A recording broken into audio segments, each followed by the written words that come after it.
Reports का क्या अर्थ होता है ये आज की इस वीडियो में समझ लेते हैं। रिपोर्ट्स का दो तरीके से इस्तेमाल किया जा सकता है। एक तो रिपोर्ट का प्लूरल यानी बहुवचन होता है रिपोर्ट्स, यानी कि एक से ज़्यादा रिपोर्ट को हम रिपोर्ट्स कहते हैं। और रिपोर्ट का अर्थ होता है आवाज़, प्रतिवेदन, सूचना, संवाद या समाचार। तो एक से ज़्यादा आवाज़ों को, प्रतिवेदनों को, सूचनाओं, संवादों या समाचारों को हम रिपोर्ट्स कहते हैं। इसके अलावा जब हम कोई जांच करवाते हैं तो उसकी भी एक रिपोर्ट आती है, यानी कि उस रिपोर्ट को भी हम रिपोर्ट कहते हैं और एक से ज़्यादा को रिपोर्ट्स कहा जाता है। इसके अलावा रिपोर्ट का इस्तेमाल वर्ब के रूप में भी किया जाता है।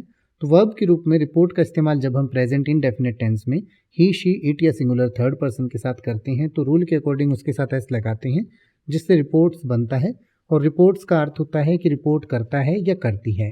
और रिपोर्ट करने का अर्थ होता है सूचना देना, प्रस्तुत होना, वृतांत कहना, संवाददाता का काम करना या कार्य करना, अपने बारे में जानकारी देना, रिपोर्ट लिखाना, कहना या हाजिरी देना।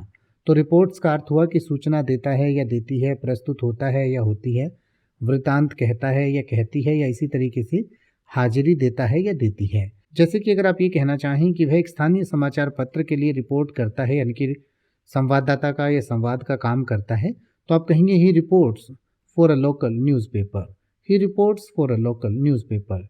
या अगर आप ये कहना चाहें कि हमने दोनों सूचनाओं की सावधानीपूर्वक तुलना की, तो आप कहेंगे we compared the two reports carefully, we compared the two reports carefully. अब आप ऐसे ही किसी भी वर्ड का मतलब हिंदी और इंग्लिश में YouTube पर सर्च कर सकते हैं। आपको मेरी वीडियो मिल जाएगी जिसमें आप बिना किसी फालतू बकवास के सीधा उस वर्ड का मतलब समझ पाएंगे। तो ऐसी ही वीडियोस को देखते रहने के लिए चैनल को सब्सक्राइब करें और बेल आइकन को प्रेस करें।